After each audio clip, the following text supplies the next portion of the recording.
Notre interrogation du jour, Kadhafi ou la gloire du vaincu, Libye, exemple du mensonge occidental, telle est notre grande interrogation.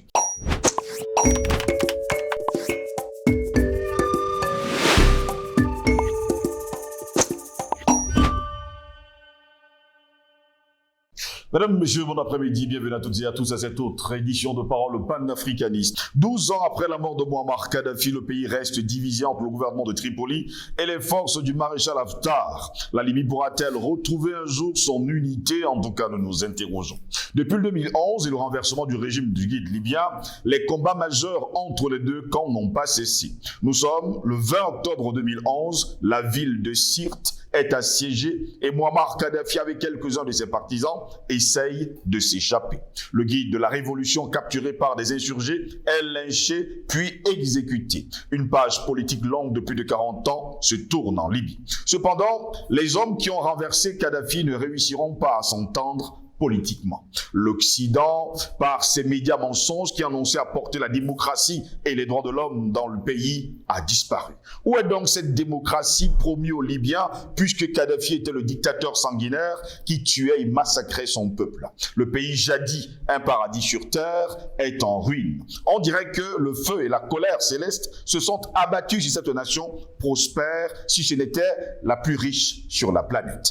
Les Libyens regrettent-ils leur passé glorieux? Ce passé glorieux, plein de sagesse et de richesse. Aujourd'hui, le pays reste divisé entre un gouvernement de Tripoli reconnu par l'ONU et les soldats du maréchal Haftar, maître de l'Est du pays. Après plusieurs années de combat, la situation semble s'être apaisée depuis quelques mois, mais pour combien de temps? Le pays est un nid de chacals, de terroristes, d'esclavagistes, et j'en passe. Benghazi, la ville superbe, est devenue une ville rebelle, une ville fantôme.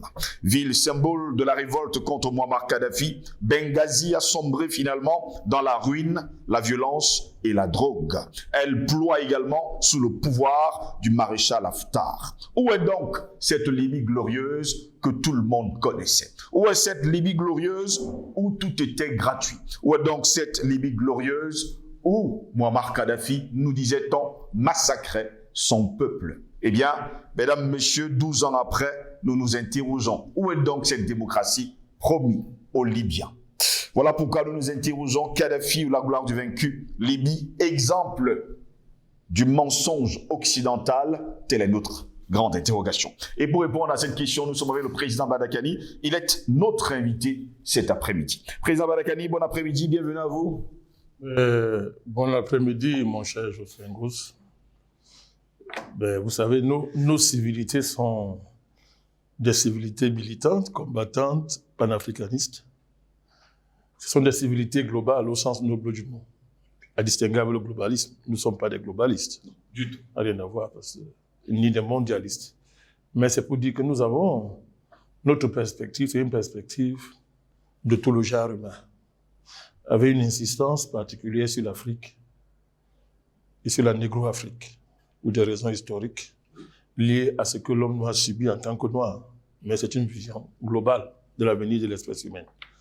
Donc je vous présente mes civilités avec toute la chaleur que vous pouvez imaginer, au regard de ce qui nous lie, au regard du caractère pionnier de notre rencontre qui a généré tout ce combat que nous voyons aujourd'hui.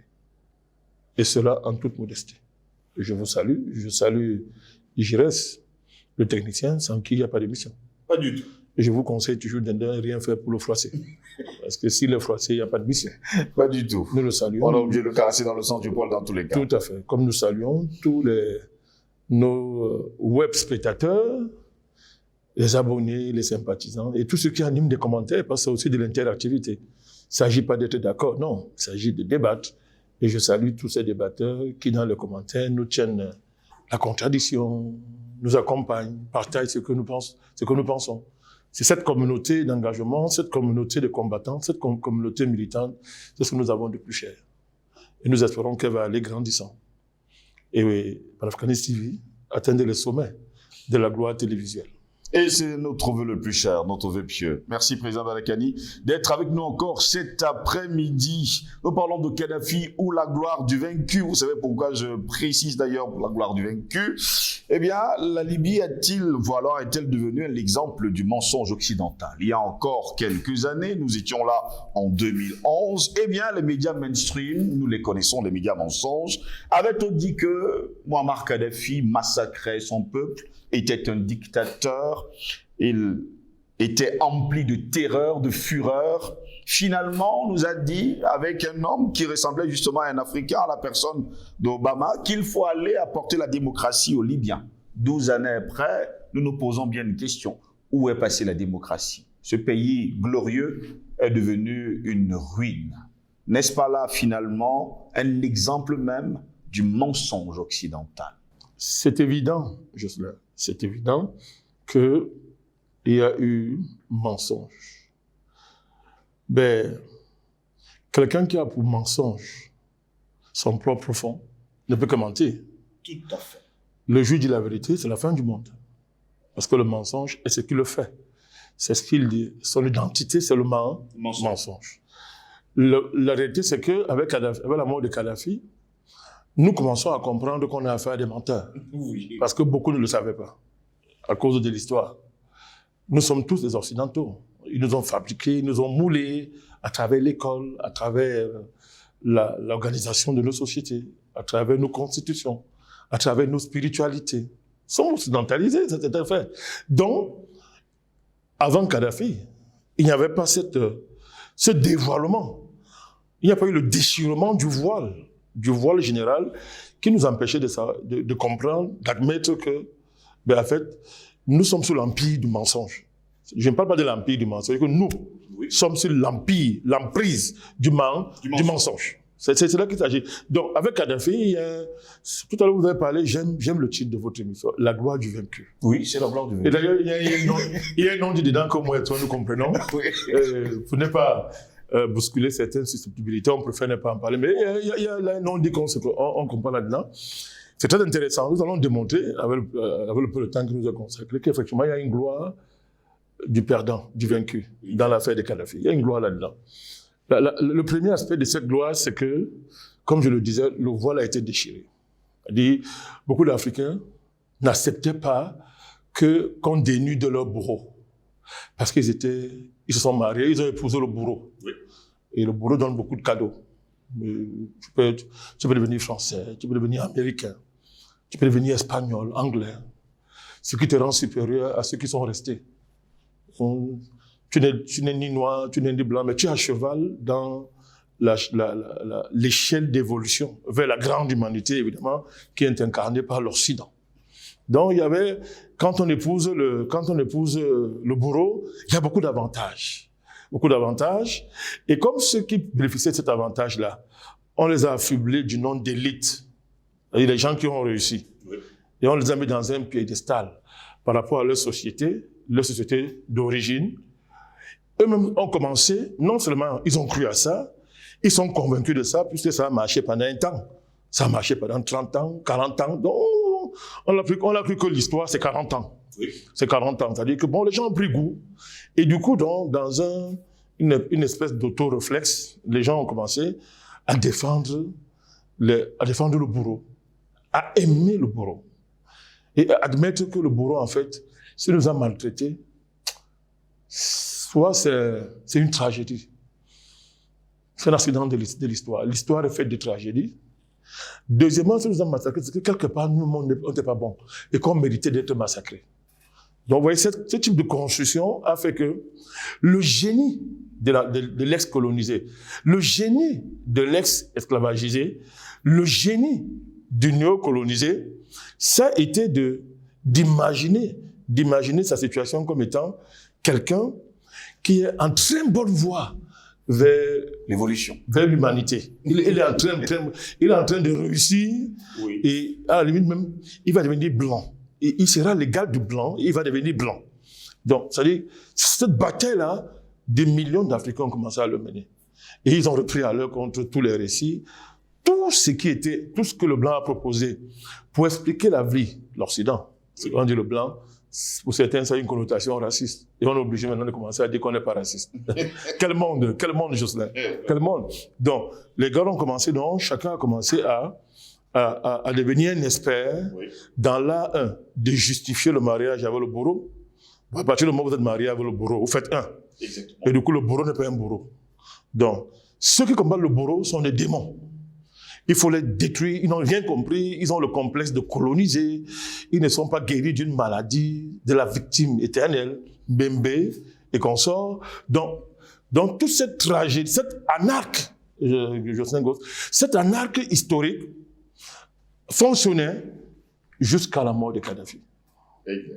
Donc sa gloire, première moisson de gloire, c'était justement de déchirer le voile. Et nous avons été violemment placés devant la réalité de notre relation incestueuse avec l'impérialisme occidental. La réalité hideuse, c'est que, Jocelyn Gosse, c'est l'empire du mensonge. Il est né comme ça. Il ne changera pas. Il ment. Il ment pourquoi? Il ment pour tuer, pour assassiner. Il ment pour voler, pour égorger, pour détruire. S'aimer la désolation et la dévastation autour de lui. Et sur ça, il prospère. Ça a été la séquence de la mort de Kadhafi nous a placés tous devant la brutalité de cette réalité que nous avons refoulée, que nous avons niée, à cause comme j'ai dit tout à l'heure, de ce consensus postcolonial qui consistait en une célébration des noces de l'oppresseur et de l'opprimé. Tout ce qu'on appelait coopération, la coopération, les accords de ceci, l'adhésion aux organisations internationales, tout ça n'a été, Jocelyn Gosse, que la célébration d'une noce étrange, à savoir, dans l'histoire, pour une énième fois, le bourreau épouse sa victime et ils font semblant de vivre ensemble. Ça, Kadhafi a brisé ça. Donc, la deuxième gloire du Kadhafi, ça a été d'abord pour les Libyens eux-mêmes.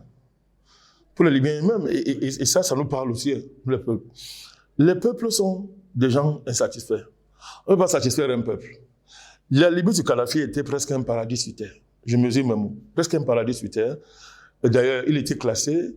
Les performances en matière d'indice de développement humain, qui est un agrégat, que ce n'est pas vous et moi qui avons inventé, mais c'est le PNUD. C'est le PNUD. Le PNUD, Programme des Nations Unies pour le développement. L'indice de développement humain, n'est-ce pas, démontrait que Kadhafi, la Libye était de loin, en avance sur les États-Unis, sur la France, sur la plupart des pays occidentaux. Je ne parle pas du reste, puisque les standards consacraient les pays occidentaux comme étant les parangons du progrès dans tous les domaines.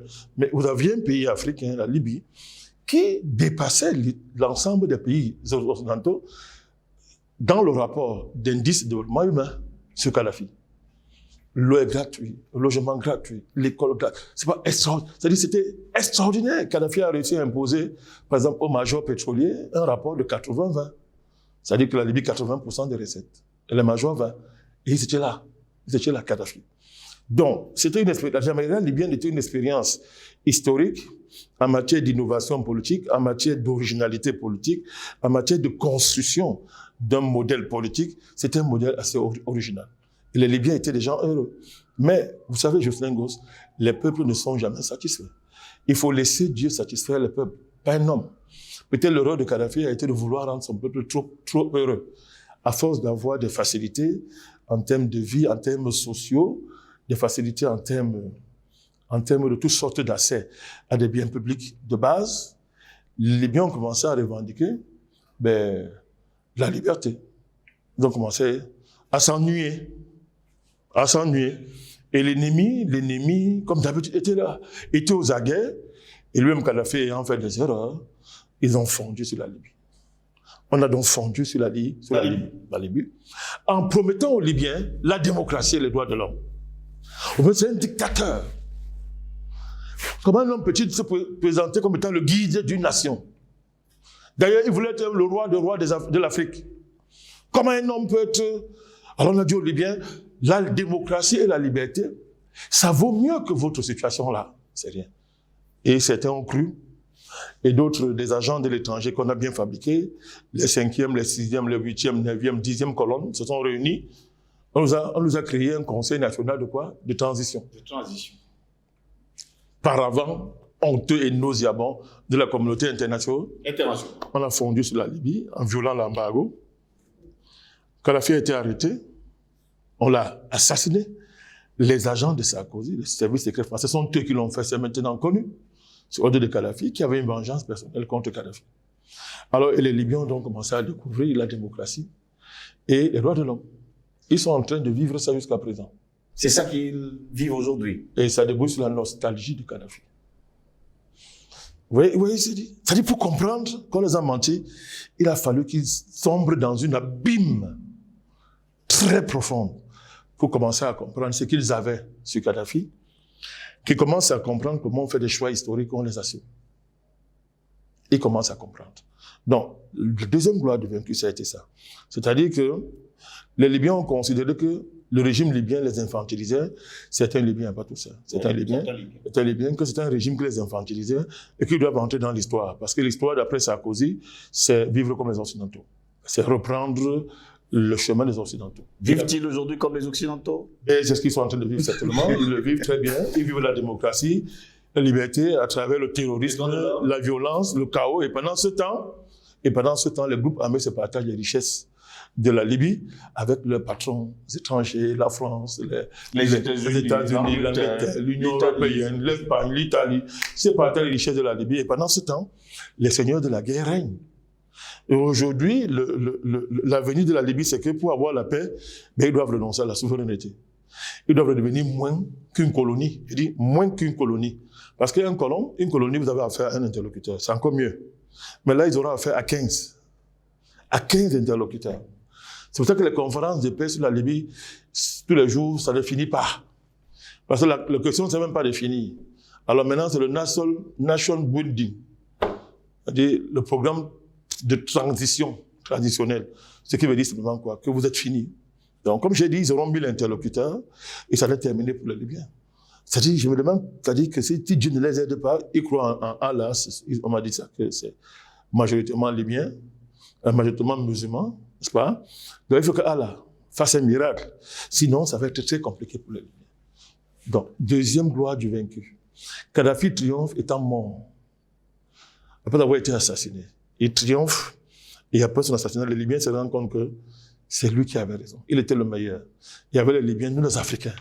Nos yeux se sont tout verts. Ouais.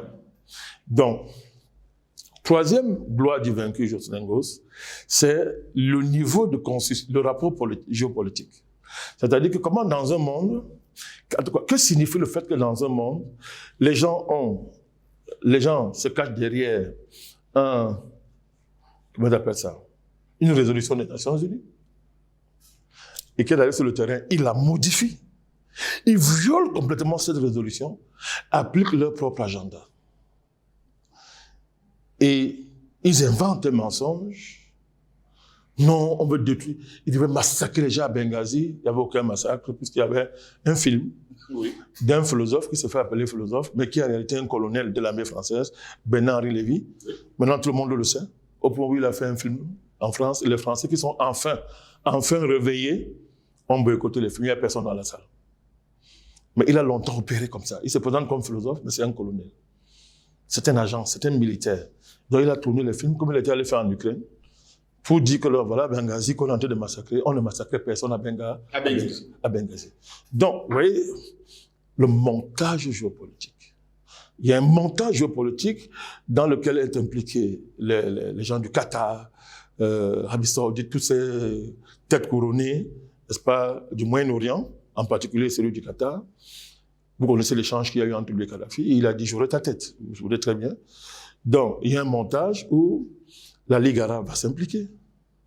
L'Union africaine est paralysée. C'est du jumping.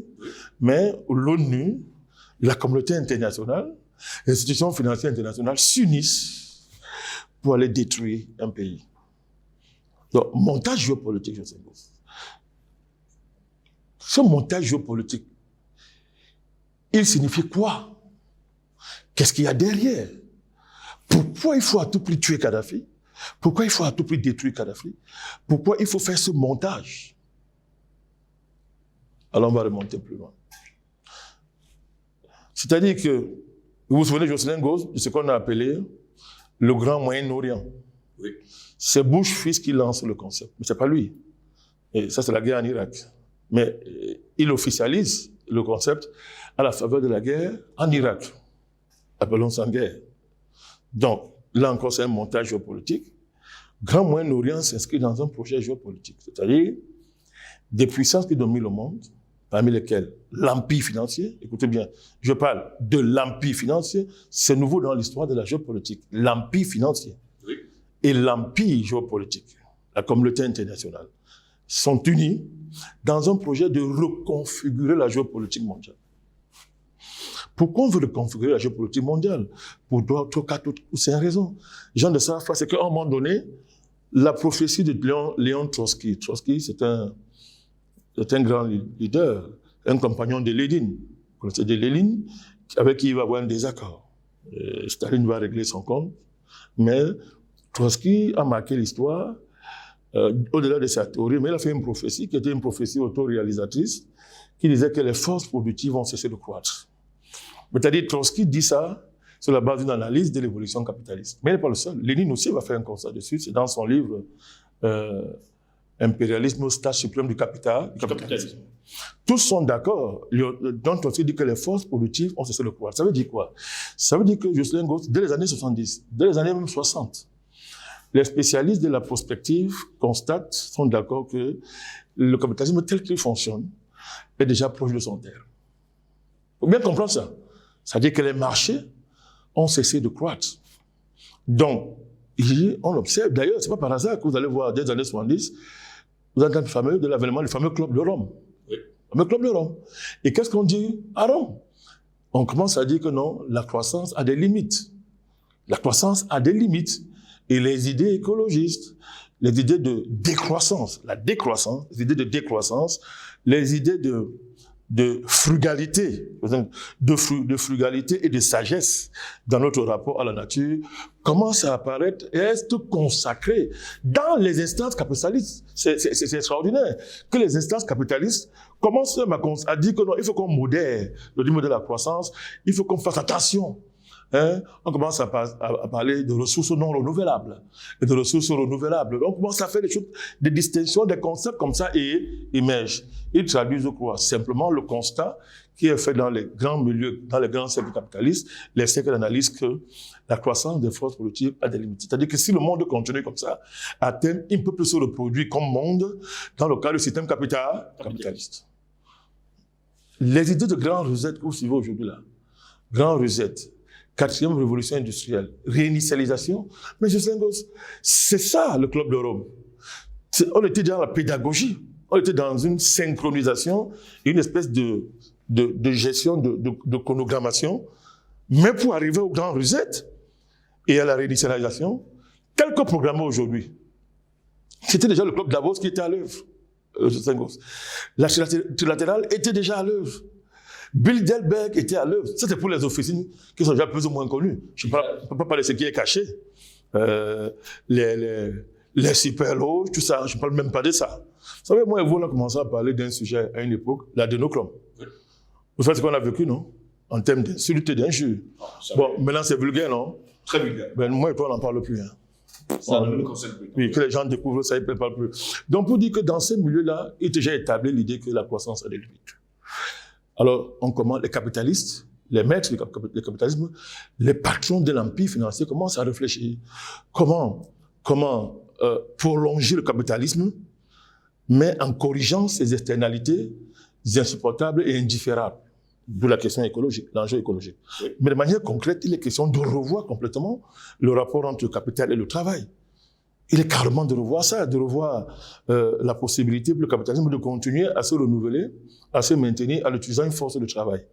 Une force de travail dont la pertinence en termes d'utilité chez les capitalistes n'est plus démontrée. Parce que plus on l'entretient, plus les profits diminuent. Donc, pour préserver les marges de profit, soit il faut mettre la force de travail en concurrence avec la force de travail de l'intelligence artificielle, soit supprimer, si c'est possible, la force de travail humaine. Vous voyez tous les processus qui sont en cours depuis.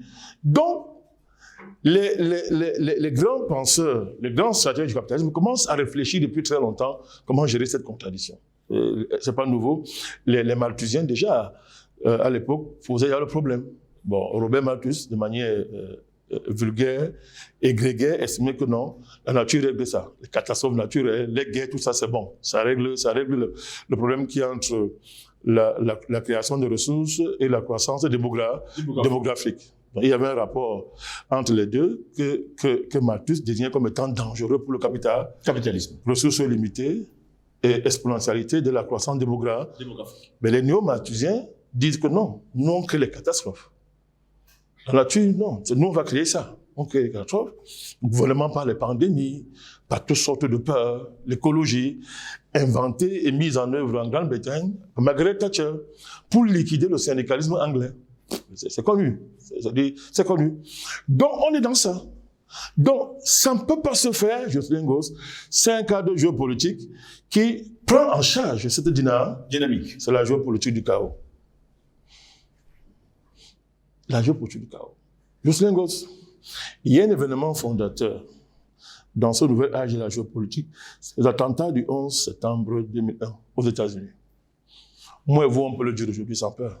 Ça a été organisé par ces gens-là. Par eux-mêmes. Ils ont tué les Américains eux-mêmes pour justifier la légalisation internationale du Grand Moyen-Orient. C'est-à-dire cette reconfiguration de la géopolitique mondiale à leur seul profit. Bon, ils tuent les Américains, cet attentat, ils tuent les Américains, et à la fin, on désigne un coupable. Saddam Hussein. On lui attribue les armes de décision massive. Il ne les a pas. Et Colin Powell nous balance une fiole. Hein, à Mondovision, une fiole. Aux Nations Unies, qui justifie la guerre. Je fais une seule question. Qu'étaient devenus des hommes, les États et les nations, pour accepter un truc comme ça? Voilà la question fondamentale de la géopolitique. C'est pas qu'ils ont menti, ils ont fait ça, non. Comment ils l'ont fait et comment ça a marché? Pour comprendre, vous parlez de la gloire du vaincu, hein? C'est vous qui avez posé la question. Oui. Alors moi je touche là où, moi je vais au fond de la question. C'est-à-dire que le problème c'est pas que Colin Powell s'assied à l'ONU et présente une fiole. C'est pas qu'on dit que Saddam Hussein soit présenté comme le plus grand terroriste du monde entier et qu'on dit qu'il y a les armes de destruction massive, mais tout le monde sait qu'il n'y en a pas. Tous les États le savent, Jocelyn Gosse. Mais pourquoi les États laissent faire? Est-ce la surpuissance américaine de l'époque? Ok, disons oui. Mais et les autres ont fait quoi? C'est-à-dire que les Américains ont dominé le monde au point d'être devenus des dieux sur terre. La France qui à l'époque a dit non à la guerre d'Irak était pour amuser les naïfs, on sait pourquoi. Chirac, ça fait la gloire de M. de Villepin de Chirac, mais on sait pourquoi. Mais il y a un montage à Mondovision. Personne des États n'est pas allé loin. Et l'Amérique a reçu son coup. Mais auparavant, il y a eu une reconfiguration du cadre juridique, macro-juridique aux États-Unis, avec l'avènement des concepts de guerre préventive et d'État voyou, rock state. C'était pas un fait du hasard. C'est-à-dire, en fait, les Américains disaient déjà qu'à l'époque, il n'y a pas de droit international. Il n'y en aura plus. Le droit international n'aura de valeur que si quand nous le validons et que ça épouse nos intérêts. C'est ce qu'on va appeler une forme de réglementation internationale. L'État américain dit, nous décidons que l'Irak, c'est un État voyou. On fait voter au Parlement, dans les deux chambres américaines, des lois, des actes, qu'on appelle actes, les actes, qu'on appelle Patriot Act, tout ce que vous voulez. On fait voter une loi, et du coup, cette règle s'impose au monde entier. Donc, nous, les Américains, on dit que Saddam Hussein, c'est un État voyou, personne n'a riposté. Celui qui riposte est ennemi des États-Unis. Tout le monde doit l'accepter. Alors, nous disons que nous faisons une guerre préventive. L'idée d'une guerre préventive veut dire que moi, États-Unis, je décide que tel pays-là, j'entre en guerre. On me dit, pourquoi tu fais ça? Non, j'ai dit que préventivement, il y a une menace pour les États-Unis. Je déclare la guerre. On a désigné 7 pays à détruire, parmi lesquels le Soudan, la Libye, la Syrie, l'Irak, le Yémen. C'est-à-dire, la Somalie, tout ça était bien élaboré. Au cours de cette réunion, il y a un général, Wesley Clayes, qui va dire, mais moi je ne comprends pas cette affaire. C'est quelle affaire ça? On dit non, c'est la sécurité nationale américaine. Il démissionne. Il a écrit un livre. Wesley Clayes, il existe. Pour dire ça. Mais c'était le début de ce qu'on appelle le projet Grand Moyen-Orient. Mais quand on dit Grand Moyen-Orient, Jocelyn, il y a des dimensions ésotériques. Le Grand Orient, qui est au cœur de la franc-maçonnerie mondiale, qui est au cœur de l'illuminatisme mondial, qui est consacré dans les super-loges, tout ce que les gens voient, refusent de voir et de parler, d'accepter. Ça pour patron la reine d'Angleterre à l'époque. Je ne sais pas maintenant si son fils va être intronisé là, va s'étudier à sa mère, je n'en sais rien. Mais c'est connu. Donc, le Grand Orient a cette dimension ésotérique qui se traduit dans la dimension géopolitique. Alors quand on dit Grand Moyen-Orient, c'est qu'il y avait un petit Moyen-Orient avant. Maintenant, il faut l'agrandir. Pour ceux qui ont le cœur de comprendre, nouvel âge de la géopolitique, nous passons à un autre niveau de notre agenda géopolitique. On accélère. Et il n'est pas question que nous on tombe. S'il faut écraser le monde entier, on va l'écraser. D'ailleurs, nous sommes les élus du monde. Donc la dimension géopolitique, c'est justement cette reconfiguration de tout le Moyen-Orient à travers la politique du Grand Moyen-Orient, géopolitique du chaos. On doit détruire des pays. La Libye a le malheur d'être parmi les pays dont le nom qui était déjà enregistré. Kadhafi montait ou descendait, on allait le prendre. La Syrie aussi, ce projet va s'arrêter en Syrie. Parce qu'entre-temps, la Russie est revenue au premier plan de la puissance. Ça va être perturbé en Syrie. Et la perturbation en Syrie, nous on paie les conséquences aujourd'hui en Afrique. Quand ça perturbe en Syrie, on déporte ça dans le Sahel. On déporte ça dans le Sahel. On met le feu au Sahel. En déportant les terroristes qu'on a fabriqués. Vous vous rappelez la sympathie de M. Fabius, agissant comme ministre des Affaires étrangères en France à l'époque, avec Al-Nosra. Fabius a dit, le monde entier a souligné que Al-Nosra fait du bon boulot. Vous n'avez vraiment oublié l'épisode, non? M. Fabius nous dit, il dit, Al-Nosra fait du très bon boulot. Qui est Al-Nosra? C'est l'aile gauche d'Al-Qaïda. Il faut que les gens suivent. Que les gens comprennent de quoi il s'agit. Donc, l'État islamique, on sait qu'il a créé. C'est Mme Clinton, sa clique, et monsieur, le soi-disant héros de guerre américain, c'est McCain et consorts. Cette clique-là, c'est sur Internet. Allez lire Wikileaks, tout ça est dedans. Preuve à l'appui. Ils ont fabriqué ça. C'est à l'époque où on nous invente le concept de terroristes modérés et de terroristes extrémistes. La France pourvoyait la Syrie en termes de terroristes modérés. M. Obama les pourvoyait en termes de terroristes extrémistes. C'était dit en mondovision, personne ne se cachait. Quand il y a la perturbation, quand la Russie entre en scène, mais on les a transportés, M. Ngos, on les a amenés dans le Sahel. Mais avant d'amener au Sahel, il y avait, comment on appelle ça, une escale. Ça s'appelle la Libye. La Libye a servi de champ d'expérimentation, d'hôtel ésotérique, champ d'expérimentation géopolitique, mais hôtel ésotérique où il faut le meurtre per capita, par tête, mais qu'ils appellent dans leur monde la décapitation, comment on appelle ça? La décapitation rituelle. C'est-à-dire un grand roi est repéré, il faut qu'on le frappe à l'assassine, comme ça d'autres rois s'allient seuls, se mettent en rang tout seuls, on ne leur dit rien. Quand ils vont voir comment on a attrapé le grand roi, et on l'a tordu, chacun va s'aligner seul. Chacun s'aligne seul. Ouais, très bien, on ne fait pas d'efforts. Chacun s'aligne. Alors, quoi d'extraordinaire que la victime qui se fait victime elle-même. Il n'y a plus de bourreau. C'est la victime elle-même se fait victime elle-même. Il n'y a pas de bourreau. C'est ça, on attrape Kadhafi. On détruit la Libye. C'est programmé. C'est planifié. On sait ce qu'on fait. C'est pas une erreur. Il n'y a pas d'accident là. Non. C'était programmé, planifié. On détruit la Libye. Et alors, ça continue. Quand l'escale libyenne, mais on sait qu'on a transporté tous ces gens-là en Libye, qu'on a fini, mais c'est eux qui sont devenus, tout ce que vous avez dans le Sahel, là, tous les noms-là, mais tous ces noms qu'il ne faut même pas citer là, tous ces gens, les Sema, les Azawa, tous ces gens-là, machin et consorts, ça a été organisé et clair. Alors, la gloire du vaincu, c'est quoi, donc, à la fin? C'est tragique, la gloire du vaincu, c'est que maintenant, nous, on voit tout ça. Nous qui avons épousé nos bourreaux, depuis on vit en os, on s'aime, je t'aime moi non plus. Mais nous sommes placés devant une réalité que mais on a fait un mauvais mariage. Ce mariage est intenable. Parce que un loup et une poule peuvent faire se marier. Du tout. Voilà. Si ce mariage est mal, c'est le temps que le loup est faim. Ben, qu'est-ce qu'il va faire quoi? Il va avaler la poule. La poule. Voilà, c'est de ça qu'il s'agit. Nous sommes placés devant cette réalité. Certains font tout pour ne pas l'admettre. Gauche comme dans la vie.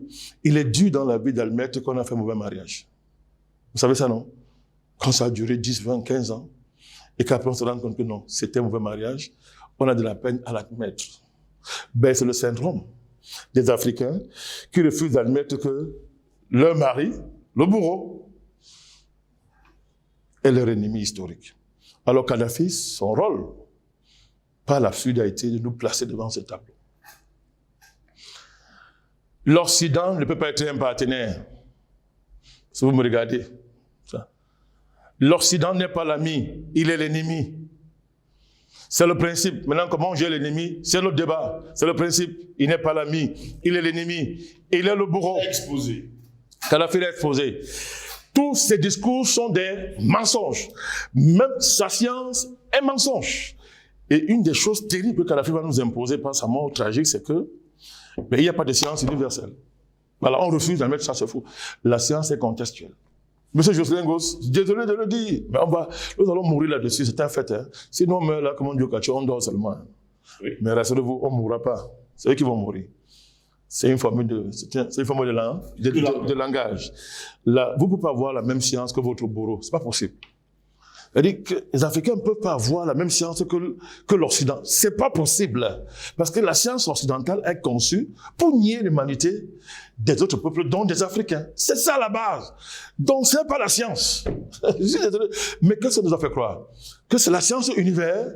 Non, c'est universelle. Chacun doit aller s'y inscrire, répéter ça. On ne peut pas faire mieux que ça.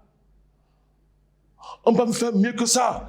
Et il n'y a rien de difficile, Jocelyn Goss, que de venir faire croire à des agrégés que souvent ils sont agrégés pour rien. Mais il vous faut, permettez-moi l'expression, il vous faut des couilles.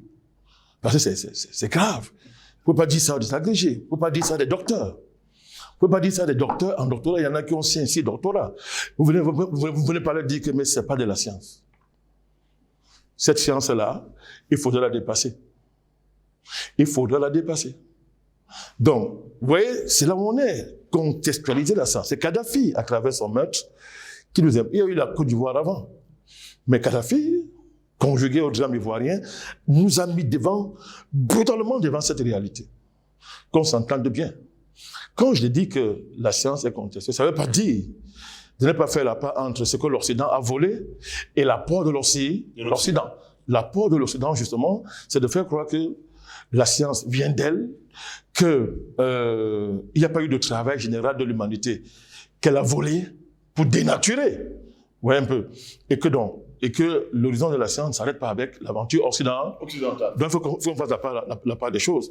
Il y a la part de l'universel, il y a la part constituée par ce que les autres peuples ont apporté au carrefour de la civilisation en termes de connaissance. Ça, chaque peuple reprend son histoire scientifique, reprend son patrimoine, projette ça au niveau universel. C'est-à-dire, au lieu de la rencontre où chacun est assis, entre guillemets, à cette table imaginaire universelle, on dit, moi j'ai ça. On discute. Toi, tu as ça. Sans toi, je peux vivre. Sans moi, tu peux vivre. Il y a une réelle autonomie, il y a une indépendance. Il y a un accord de pays indépendants, d'hommes libres qui se mettent ensemble. Il n'y a pas d'impérialistes. Il n'y a pas de maîtres, il n'y a pas d'esclaves. Il faut qu'on s'entende bien. À partir du moment où un maître vient vous dire que sa science est universelle, vous acceptez, vous êtes pire que des vers de terre. Vous êtes moins que des vers de terre. Parce que c'est élémentaire que moi, si je veux renverser un bourreau, je dois réfléchir par moi-même. Exact. Je dois imaginer mon monde futur. Je dois imaginer comment venir à bout de mon bourreau. Comment le détruire. Comment le renverser. C'est de la science de Saint-Gosse. Tout ce que je veux concevoir qui va dans ce sens-là, c'est de la science. Mais ça peut être la science de l'ennemi. Parce qu'à chaque fois, il va créer une chose pour me distraire, dire que non, tu n'es pas encore arrivé. C'est lui qui te dit quand est-ce que tu es arrivé. Tu es docteur, tu es agrégé, tu es PhD. Toute cette catégorie vient d'où? Ça vient d'où? Tout ce niveau de sanction de la connaissance, ça vient d'où, Jocelyn Goss? Mais alors, à chaque fois, on observe très bien, regardez ce qui se passe. Nous avons une élite brillante qui est incapable de régler les problèmes de son continent. Elle peut servir l'Occident. Elle peut servir la société soi-disant internationale, mon œil, la société internationale, mon œil. Elle peut servir dans des grandes entreprises. Il y a une nouvelle star qui arrive, Tidjane Thiam. Vous ne pensez pas le voir venir? Depuis des années. Vous le voyez venir, non? Bon, qui va parler économie avec lui? Demain, tu vas parler, on va te dire que merde, il a été où là? Il a été directeur de la plus grande banque d'Europe. Vraiment, il a géré les stock options. Il était dans le monde de la finance la plus élevée. C'est un génie de l'économie et de la finance. Si on le met à la tête d'un pays, le pays là devient un paradis. Son grand frère, c'est Ouattara.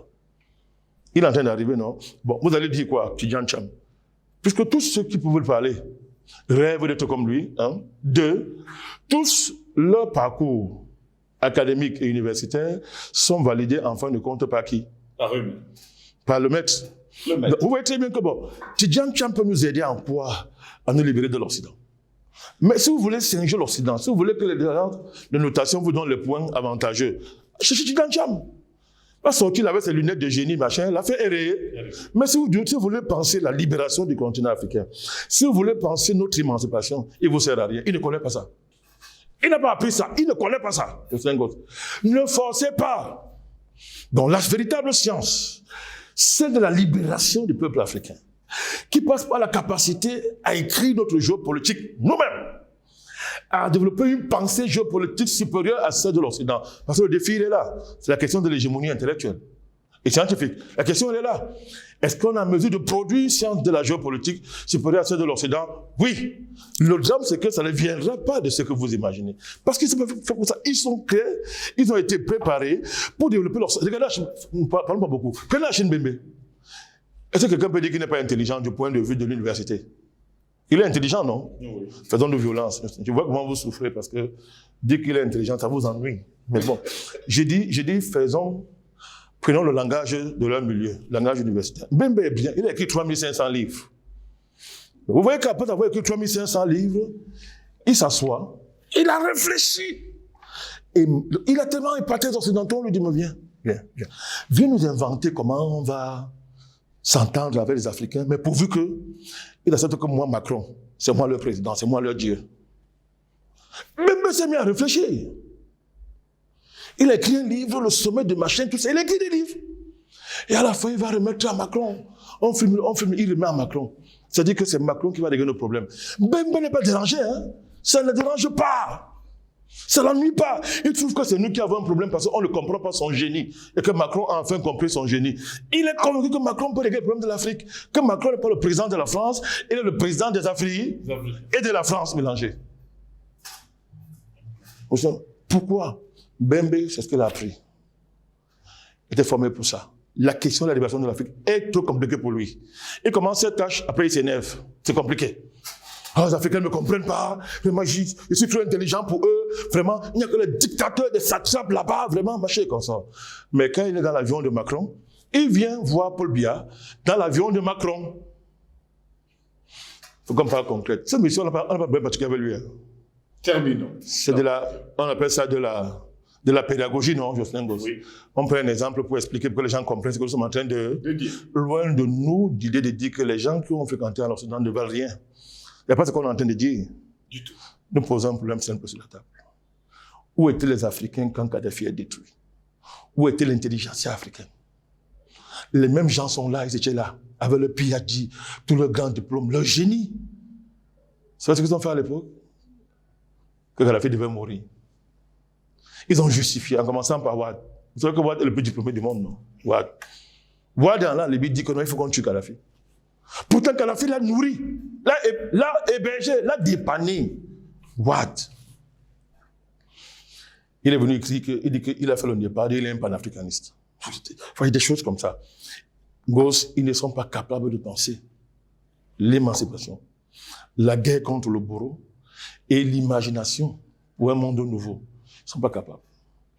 Ils ont été formés pour être les contremaîtres, les accompagnateurs de l'Occident dans son œuvre eschatologique. N'est-ce pas? Donc c'est ça Kadhafi. La gloire du vaincu, c'est ça. Kadhafi a fait émerger une nouvelle génération d'Africains qui, celle-là, est obligée quand elle lit l'Occident, de lire de façon critique, et après avoir lu, de déchirer, sur le plan de l'esprit évidemment. On ne déchire pas les livres.